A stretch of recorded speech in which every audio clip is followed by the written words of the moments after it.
September 2021. A 28-year-old man named Jin Cheng stands outside a government building in Hefei, China. He is holding a sign. He is protesting against his own employer. 8 months earlier, his managers had made an offer. Staff who wanted their annual bonus would have to lend the company money first. Jin Cheng handed over $62,000 of his own savings. Some colleagues borrowed from their parents.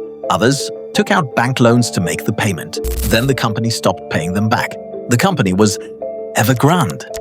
At that moment, it was the most indebted property developer on earth. It owed around $300 billion. Here is what almost nobody understood at the time.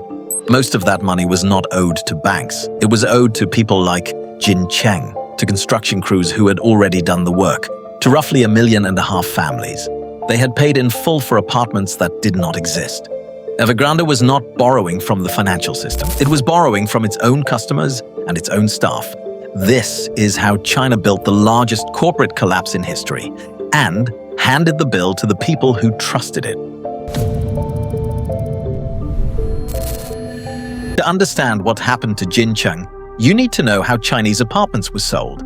You did not buy a finished home. You bought a promise. A developer would put up a sales office and a model room. You would pick a floor and a view off a drawing, then you paid. Often the full amount, sometimes half, and your mortgage started immediately. Construction had not begun. Frequently there was nothing on the site but a fence. Here is the part that matters. Your money was not used to build your apartment. It was used to buy the next piece of land. That land became the next development. It was pre-sold to the next set of buyers, whose money bought the land after that. Every apartment was funded by the people who came later. This was not hidden. In 2021, Chinese developers got 52.9% of their funding directly from homebuyers. Bank loans provided 11.6%.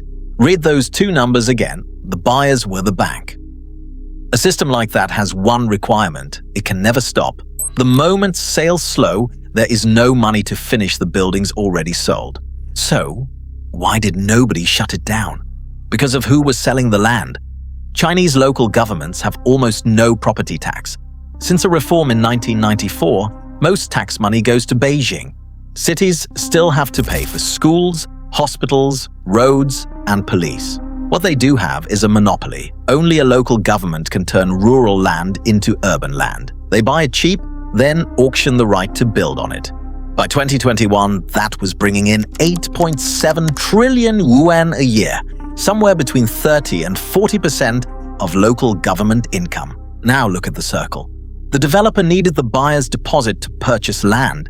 The city needed the developer to purchase land to fund its budget. Then, the city approved the next round of pre-sales. On paper, deposits were supposed to sit in protected accounts, spendable only on that specific building. Enforcing that rule would have cut off the city's own revenue. The regulator and the beneficiary were the same office. For 20 years, everybody inside that circle got richer. Then, one man built the biggest version of it anyone had ever seen. The man who built it was born in a village in Henan province in 1958. His mother died when he was an infant. He was raised by his paternal grandmother, who sold homemade vinegar to survive. He spent 10 years working at a steel mill. He said later that he felt trapped on all sides. He knew he wanted to get out and wander. He got out. In 1996, he founded Evergrande in Guangzhou. By November 2017, he was the richest man in China, worth roughly $42 billion. Evergrande's share price had risen 469% in a single year. Watch what he did with the money. He bought a football club and renamed it Guangzhou Evergrande. He signed foreign stars and hired a World Cup winning manager. The club won league title after league title. Then he began building a new stadium shaped like a lotus flower. He bought a 197-foot super yacht called Event. It won a World Super Yacht Award. He bought a Boeing as a private jet, then 2 Gulfstreams. One associate described him flying a jet to Paris empty. He wanted to play cards with friends on board another one. He bought a $39 million mansion in Sydney. His next-door neighbor was the son of a former Chinese vice president.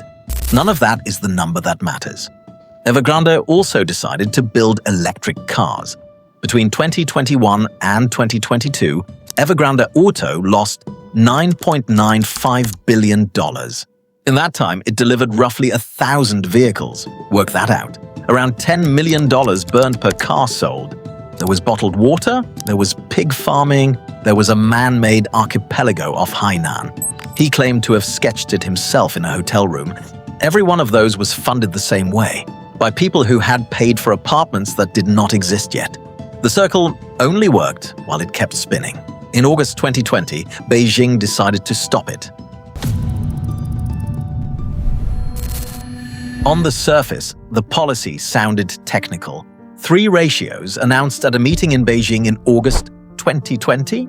Underneath, it was one of the most consequential economic decisions any government has ever made. The rules were called the 3 red lines. The first asked how much of a developer was other people's money, total debts divided by total assets, and it had to stay under 70%. This rule stripped out customer deposits. You could no longer look healthy just by taking money for apartments you had not built. The second asked whether a company owed more than its owners had put in. The third asked the simplest question of all. Do you have enough cash right now to cover everything due within 12 months?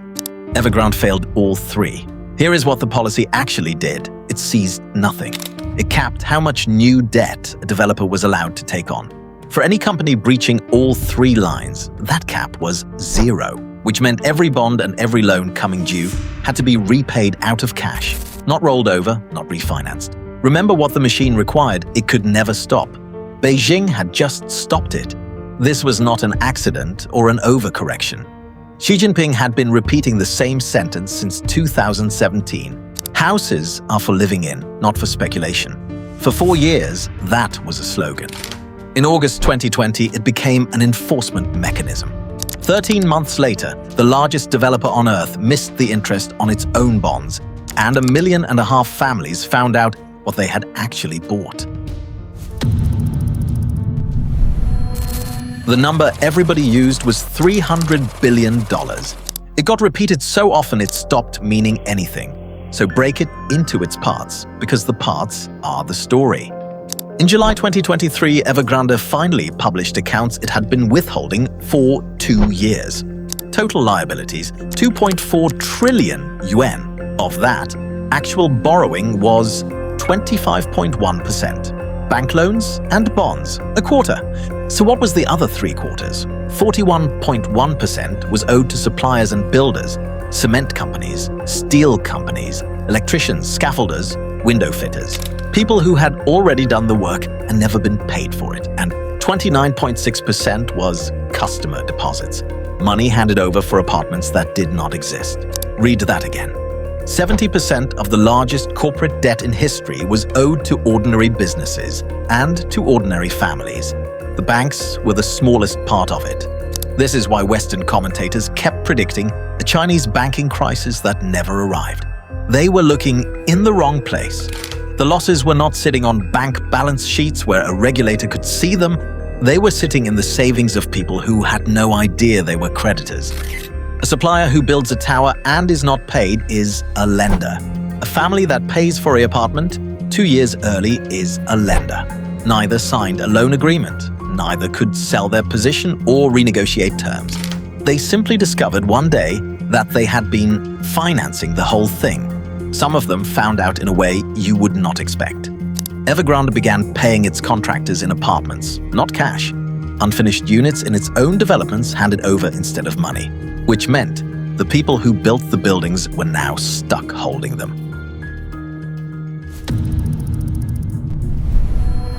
On June 30th, 2022, buyers at an Evergrande development in Jin Cheng published a letter online.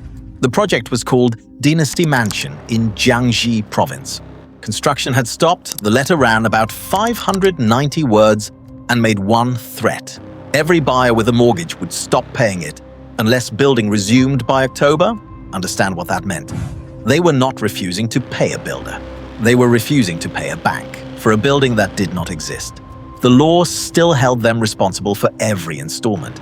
The letter went viral on WeChat and Douyin within days. Then it became a template.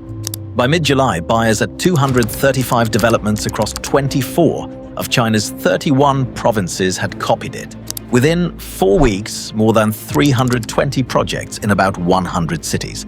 By September, it was over 340 projects. Someone built a list on GitHub so people could find each other. At one development in Nanchang, 987 households joined. That was a third of everyone who had bought there.